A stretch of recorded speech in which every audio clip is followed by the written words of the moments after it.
Hi, my billionaire besties. So in this video, I wanted to talk about how you can be successful in 2026. I know there are a lot of people setting resolutions. There are a lot of people goal setting, and that's what we're going to talk about in this video. So first things first, I'm not going to sugarcoat anything. There are some habits that you need to get rid of. There are some things that you are doing that you need to get rid of right away. If you're snoozing your alarm in the morning like I was this year, get rid of that.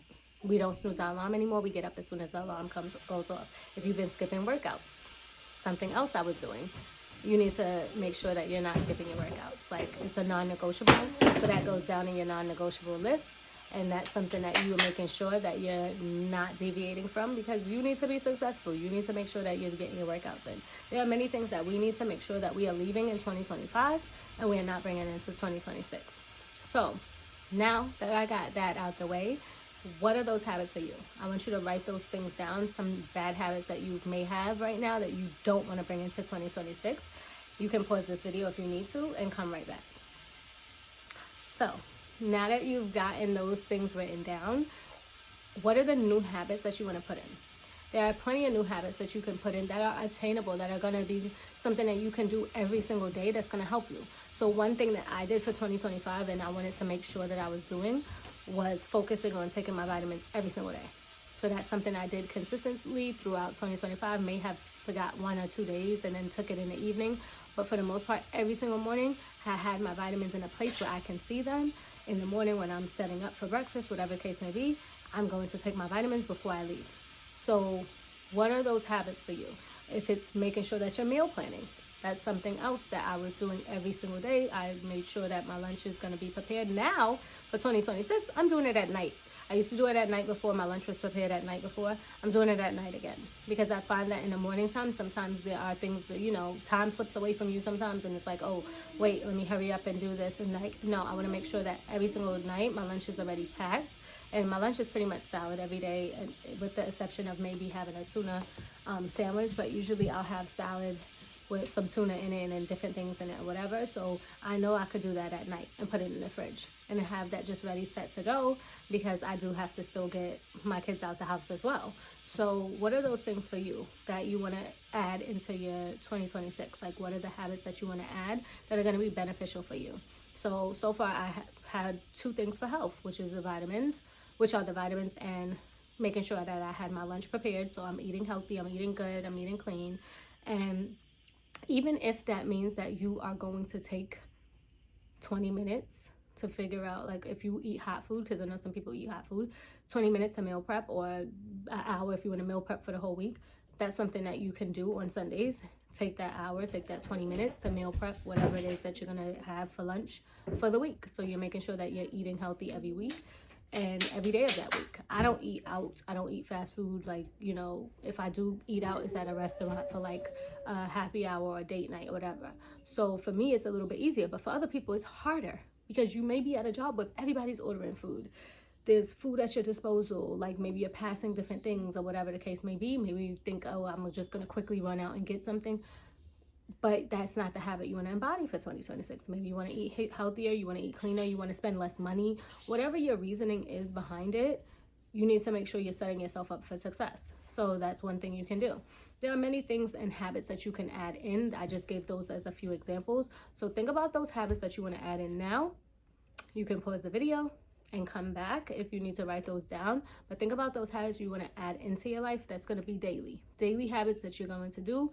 If it's drinking a certain amount of water every day, how could you set yourself up for that success? Maybe you need a water bottle with you everywhere you go. Maybe you have one in the car, one at work, and one at home by your bedside. Whatever it is, write those down now. Okay, so now that you've written down the habits that you want to get rid of, the habits that you do want to attain or have in 2026, now I want you to think about the goals. So those are just habits that are everyday habits, whether it's working out, whatever the case may be. Think about the goals. Think about the big goals that you want to accomplish. I would say to narrow your goals down to 3 goals that you want to, 3 to 4 that you want to accomplish, because you could do one every quarter. 3 to 4 big goals that you want to accomplish this year. Then you can have micro goals or smaller goals in between that. So I will give an example. One big goal for me was graduating from graduate school. And that was, a thing that I was like, okay, I already know fall I'm going back to graduate to finish my last 2 classes, and that's something I want to accomplish. Another thing I wanted to accomplish was to lose weight and lose 15 pounds, which I did gain back some weight. So that is going to be on my list again for 2026, but this time I want to make sure that I'm incorporating working out. I was more focused on diet and losing weight, but I need to make sure that I'm more focused on working out. I got focused around the summertime and started working out daily, but then dropped off. So that's something I know that's a goal of mine. I already know that I want to lose 15 pounds, well, be a certain weight, I would say, because sometimes your weight fluctuates. So saying 15 pounds, you may gain, may lose, may gain. But I want to be a certain weight, a certain body fat percentage. So what is that for you? If you know you want to be a certain weight, a certain body fat percentage, if you know that you want to strength train X amount of times a day, make it measurable. I know that some people are saying don't make it measurable, but I feel like measurements in things like helps you. Okay, so how many days a week do you want to work out? What's the weight you want to be at? What's the body fat percentage? Those are things that you can write down. And you're going to make sure that you're getting to those goals or close to it when you have that written down. Just being vague, like, oh, I just want to lose weight. How much weight? Because just losing weight, you can lose 5 pounds. Are you going to be satisfied with just losing 5 pounds? Are you going to be satisfied with just, maybe not gaining as much muscle? Your body fat percentage hasn't gone down. Like, what is it that you want to do? Like, be specific with those areas, because that'll help you get somewhere in the ballpark of like, or close to it, if you keep that front of mind. Another thing I want to say is, like, if you're planning to increase your protein, because that was a goal of mine, how much protein do you want to take in for a day? So once I started focusing on like how much protein I want to take in for a day, that is a direct measurement. Like, I can measure that. Did I hit close to this amount? Like, no, okay, tomorrow I got to be better, because I did not get to my whatever gram. So 50, I think it was 60 something. I didn't get to that today. So now I know tomorrow has to be better than this, because I didn't get to my goal. I didn't reach my goal, and that's okay. Tomorrow's a new day. I'm going to hit my goal for protein tomorrow. So be specific in those areas. I wouldn't say to leave that just up to vagueness. How much ounces of water do you want to drink? If you're drinking right now 50 and you want to up it to 64, if you're drinking 72 and you want to up it to 80 something, how many ounces of water do you want to take in a day? They have bottles that measure that. You can make sure that you're doing that with the bottle, or if you know how much your cup holds, like if you have a 16-ounce cup, then you know how many ounces of water you're pretty much drinking every day if you're drinking from that cup. Just make sure that you are making those things measurable, because I would say that just leaving it up to vagueness is not, oh, I want to drink more water. How much more water? How much do you drink right now? Do you know? Like, getting specific with those things will help you reach those goals a little bit better. And there are certain things that I would say, like, that I would consider micro goals. Like, the drinking more water to me would be a micro goal that's going to help me hit my main goal of losing weight. The protein ounces, micro goal that's going to help me hit my main goal of losing weight and gaining muscle, or making sure I'm at a certain percentage of body fat. So those are like the micro goals that help the main goal. So I gave that as an example, but there are probably many more. I gave the grad school as an example, but there are so many micro goals that went into that major goal of me graduating. Like doing 200 practicum hours, or whatever the case may be. Like, what is it that you need to do to get this goal, this big goal that you're trying to accomplish? There are so many little micro goals within that big goal that you need to sometimes chunk, and that's fine, because that'll help you hit your goal even faster, or not even faster, but like more efficiently. Because yeah, we're going for efficiency. Fastness does come with efficiency, but we want to also make sure that we are doing something in a certain way that's going to give the best results. So sometimes when you do it too fast, you're not getting the best result. So steady pace, but making sure that you're moving. You're moving where you can see you're moving. And there are other goals that you may have for yourself that are more personal. Do you want to spend more time with your family and your loved ones? That's on my 2026. Maybe you need to schedule in that date night with your husband, with your wife, with your spouse, whatever it is. You may need to schedule that in. And once a month, we're going here. Let me pick the place, maybe book the reservation. It's done. It's on my calendar. Like, putting things on your calendar makes it really hard for you to just like negate the fact that you have that obligation. It's just like when you have a doctor's appointment, or your kids have doctor's appointments, the chances of you canceling is really like very slim, unless you're just a person that just always cancels appointments. But most of us keep our appointments when we make an appointment. Usually don't cancel. So putting it on your calendar makes it real, makes it like, okay, this is something I have to do. I have this obligation to my spouse. I have this obligation to my kids. I already booked the tickets for whatever the show is, like Disney on Ice or whatever. Like, I already booked the tickets, and so now this is something we must do as a family. I already booked the tickets for this museum on this set day that this person is coming. Like, we went to see Misty Copeland at Brooklyn Children's Museum. That was already set. Those tickets were set like a month in advance. So that's our monthly outing that we did, and I knew that was on my schedule. That's something that it's a non-negotiable. This is the obligation that I have to my family time. Like, what are your personal goals? Because it's not just about professional. It's not just about your body goals and your health goals. Those are going to help you, obviously, be successful in life. But what are your personal goals? Maybe your personal goal is me time. I have me time on there now. I didn't have me time on there before. I put everybody, like, not everybody, but I put my kids and, whatever, home life, spouse before myself sometimes, and I wasn't having me time scheduled. So now my me time is getting scheduled. I have my scheduled days that I'm going to have me time, and I'm incorporating going to the spa, me time. I will be going to the spa once a month and making sure I have my spa treatments or whatever the case may be to help me feel like myself and, like, pour into myself. I can't pour from an empty cup, and this year has taught me that. So what is it for you? What are those personal goals? What are those maybe physical health goals? Maybe you need to go to the doctor regularly and get checked out. Maybe you found out something this year that was scary for you or a shock, and you're like, oh no, I need to take my health more seriously. So yeah, you need to make sure that those are things that you're putting in. Ignore my heat because it's starting to come up because I'm in a cold climate. But yeah, just make sure that you're putting in those goals that you want to accomplish, whether you have personal goals, whether you have physical health goals, whether you have professional goals. I know for me, one of my personal goals is making sure that I'm reading a book every month. I joined a book club and I did not go to any of those meetings. And what makes it worse is that the book club is at work. All I have to do is stay a little later to join the book club. So whatever book they put out now going forward for 2026, like until we finish our school year, I'm going to read that book. And I'm going to read a book for myself as well. So that means I'm probably going to be reading 2 books a month. But yeah, I wouldn't say I'm going to read a book every week or try to be overzealous with your goals, because the chances of you not doing it at all is more likely if you're making your goals way too much. Like, make it practical. Make it like where you're going to be able to accomplish it, but also a challenge. If you're not reading at all, a challenge is 1 book a month. That is a challenge. So yeah, I would say, and like, let it be a book that is going to help you with your life, be more inspirational, or a book that's going to help you with your me time. So if it is a book that's going to be like a fiction book, then make it part of your me time. Like, that's part of your time to, escape into whatever world you want to escape into, if that's what you want to do.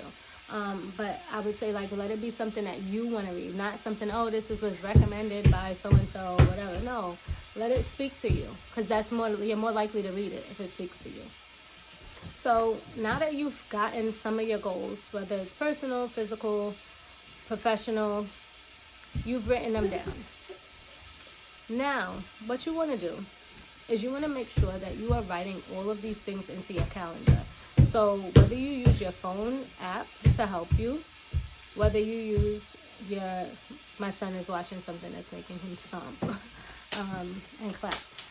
But whether you use your phone to help you with your scheduling, put that in there. Whatever app you use to help with your calendar, put that in there. I actually just ordered an old school style agenda. Not old school, but like a real physical agenda. That's going to help me, because I use one for work. So I use my school year agenda, and that helps me with everything. And then I have my phone that helps me with everything that I'm doing throughout the day. So whether it's, I need to check this tracker, check homework, check in on certain team members that I'm managing or whatever the case may be, or maybe I need to go in and coach in this classroom or whatever the case may be, it's in my team's calendar, or my Google Calendar, I guess you call it.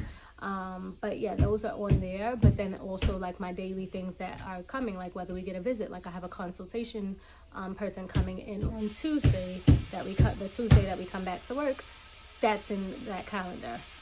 If we have a lockdown or a drill, whatever it is, those are on that big agenda. And then the daily things I have to do is on my phone agenda. So every day that those things are running off, as soon as the time comes, it'll give me a notification that needs to be done. So if you know that you're somebody who struggles with being consistent, which I'm speaking to myself, I would say put that on your agenda that you have on your phone, like schedule in your workouts, schedule in whatever other things you need to get done that you know for a fact that that needs to pop up. Some of us are trying to learn a new language. What time are you going to do that each day? Some of us are trying to brush up on a language that we had. Like me, for me, it would be Spanish. Like I have not been speaking in Spanish pretty much for the whole year. Barely. Once in a while, occasionally. Barely been saying it, like utilizing it. And then like when you don't really use it, it's like you kind of like, oh, like your brain gets foggy and people are speaking to you and it's like you're speaking back. I'm back to speaking back in English, even though I understand in the Spanish. So I need to schedule in that time. Like when am I going to practice my Spanish? Like what hours is this going to be? Am I going to do 30 minutes a day, 20 minutes a day? So I'm going to aim for like 20 minutes a day. That's why I said don't make the goals overzealous. I'm going to do an hour every day because you're not going to do it. I'm going to do an hour 3 times a week. I'm going to do 20 minutes a day of me studying, brushing up on my Spanish. 20 minutes a day, having conversations with my husband in Spanish because obviously he still knows some Spanish as well and speaks Spanish too. Speaking to him as much as I can, like, you know, like it helps you. Speaking to my kids again, like my daughter, she's in Spanish 4, so she speaks well enough Spanish for me to speak to her in Spanish too. Like just utilizing it more. What are the things that I can do that I can make sure I'm hitting that goal? So that way when I decide to travel again, I'm fluent again like I used to be. But yeah, that's something that that's doable. And schedule that in. Whether it's at 5 o'clock, okay, every day at 5 o'clock, I know I'm doing this. It's going to alert me to go. I got to do it. All right, cool. Every day at 5 o'clock, this is what I'm doing. Every day at 5:30, this is what I'm doing. Not for me, it wouldn't be 5 o'clock because I'm still driving home usually around that time. But whatever time it is for you, put it in there. And then once you do those things and you schedule it in, whether it's in your agenda, like for me, it's going to be both my agenda. I have my work agenda, my personal agenda, and I have my big calendar, which has family stuff. So all your family stuff can go on like your big calendar, whether that's on the fridge or whatever. I have mine hanging up by the fridge. All of the family stuff goes on there. So whatever days we have off, whatever days we have things we got to do, appointments, whatever is on that's in our family life, it's on that big calendar. So that way you don't have to think about that. Like your personal agenda calendar could be more so like things that you want to do for yourself, things that you want to do for your goals, things that you need to be accomplishing every day. And then you have your work agenda. So you can separate it like how I do, which helps me to compartmentalize. Like I have my family stuff here, I have my work stuff here, and then I have my personal stuff here. So whether that's getting up every day, working out, okay, that's going to happen at this time. Every day I need to study for this test. This is going to happen at this time. You can't like not plan for these things. You have to plan for these things in order to accomplish your goals. And I know like people will be like, oh, I'm gonna set a New Year's resolution, I'm gonna set a goal to do this, this, and this. If it's not on that calendar, if it's not planned out, like for each day, how you're hitting those goals, how you're gonna measure your success towards those goals. It's easy to measure the success towards your goals for like your workout, because you're gonna know whether you're gaining if you have a skill like mine, your body fat, you're gonna know your muscle mass that you're gaining. You're gonna know like your weight loss. If you lost weight, if you lost inches, you can measure around your waist, which I do too. Measure around my different body parts to see if I lost any inches. Those are things that you can measure. Certain goals, if you don't keep track of it every single day, and keep track of the times that these things are going to happen every single day, then it's going to be very difficult for you to maintain accomplishing those goals and to keep progressing towards those goals, if that makes sense. So I would say like making sure it's written down, making sure it's scheduled. If you know that, for instance, you haven't been taking care of yourself, self-care is a goal. Like if you haven't been taking care of yourself and you know like, all right, I'm waiting till my nails are falling off the hinges to get them done. No, you need to schedule that a nail appointment, schedule your hair or whatever, or if you do your own hair like I do, put it in your calendar. When am I gonna do my hair? Like what day am I doing my hair? What day am I washing my hair? Whatever the case may be. I would put that on your calendar. Like, okay, I'm gonna wash my hair on Saturday morning. Good, it's in my calendar. Nobody bother me at this time. I'm washing my hair. I'm doing my hair. Like just making sure like you're doing those things, and like it depends on your frequency too. If you're a person who washes your hair every 2 weeks, every 3 weeks, or every week or twice a week, whatever it is. Like I'm not going to get into how much time you have to wash your hair, because we all have different hair textures, hair porosities, and yeah, different things with our hair. We're not all the same. So yeah, but whatever that is, if you know self-care has been an issue, if you know like I haven't been getting my nails done as frequently as I should, I need to get my nails done. If you know there are certain things that you need to do, maybe you need to get facials, maybe you have skin that you need to take care of and you haven't been taking care of them. Put that on your schedule, like schedule that appointment, and don't let anybody like come in the way of that appointment.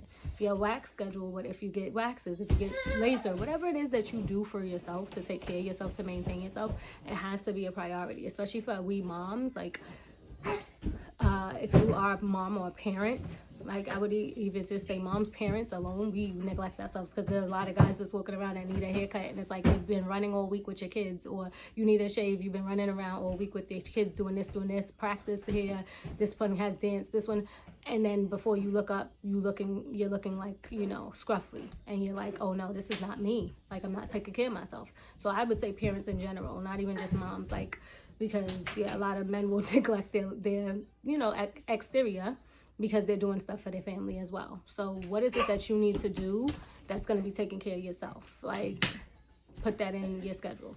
I would say those are things that you need to focus on if you are a person that noticed that this year you have not, 2025, you have not been paying attention to your, making sure that you are focused in on your self-care. Yeah, self-care needs to go in there. I would be like, all right, I'm going to see you this, if it's your barber, I'm going to see you on this day at this time, okay? Make sure I got that appointment in. All right, cool. Put it in your phone. That's the time I'm going. That's the time I'm getting my haircut, whatever the case may be. I'm going to see you next week Saturday or next week Sunday or whatever it is. I'm going to see you on Friday evening. Whatever it is that you got to do to make sure that you're scheduling that in. This is something I'm going to be doing as well, making sure I'm already scheduled, I'm already booked for whatever it is that I need to do for my self-care, whether it's for my health and physical fitness, whatever it is, those things are going into my agenda. And I would say that writing it down and having it somewhere where it's going to alert you is more likely that you're going to do it, because you're going to be like, Dag, I got to do this. All right, shoot, let me do this right now. So yeah, those are some of the things that I would say to do before you start making New Year's resolutions, whatever. Those are things that you should do. Think about your habits that you want to take out. Think about the habits you want to add in. Think about the goals that you want to set. Think about the tweaks you want to make to the goals that you already might have had from the year prior. What tweaks maybe you might want to make. How could you measure these goals? And setting timers, setting messages in your phone, setting it in your schedule, putting it in a old school agenda if you have to, putting it in your calendar, scheduling things in advance, appointments in advance, weekly date nights in advance, monthly date nights in advance. If you know, some of us have whole families, so we're down to one a month, or maybe two a month. But that's okay. As long as it's scheduled in and you're making the time for those things. Maybe you have a home date night once a week. That's what we do. Every once a week we have a home date night. It's just us. And yeah, we're going to focus in on our time together. Those things matter. If it's every day, you want to make sure that you're taking time for your kids from this time to this time. You want to read them a book, watch a show with them, like with me and my daughter. My daughter's a teenager. It's like us watching our show. I give her 30 minutes every day of me. Give my son this amount of time of me every single night. This is part of our routine. We do our bedtime routine, XYZ. This is what we're going to do every single night. So that way my kids are getting part of me as well. So it's not just work. Some days it is work. Some days it's hard. Like you're like, oh, this deadline is due, this is due. But how can we plan ahead where that way our sacred time with our families are protected? So yeah, those are the things that I would say to do to make you successful in 2026 before you start your goal setting, your resolution setting. Those are things that I would do. I recommend doing, and I would recommend writing down everything. I would even recommend writing down the books I do want to read, like for the start of the year. Maybe you only have 2 down. I, for myself, have 2 down. I have 1 now that I'm going to read for January. And the book that, whatever the book club tells us we're reading for the month, I'm going to read that book. So, yeah, maybe you just have a couple books down that you want to get started. Or whatever it is, write it down. Writing it down, like, it's a study that shows, I forgot where it's from. I think Dominican University, something like that. But whatever it is, there's a study that shows that. But yeah, you're more likely of accomplishing that goal if it's written down. So I would write down all the goals you want to accomplish. I would write down the habits that you want to do. I would put everything and schedule everything in. Automate everything so that way things are already automated. And yeah, run your life like you would run a business, basically. Everything needs to be scheduled in. Everything needs to be written down, so you are more likely to accomplish those goals. All right, you guys. Thank you for watching this video, my billionaire besties. And I will see you in the next one. Bye.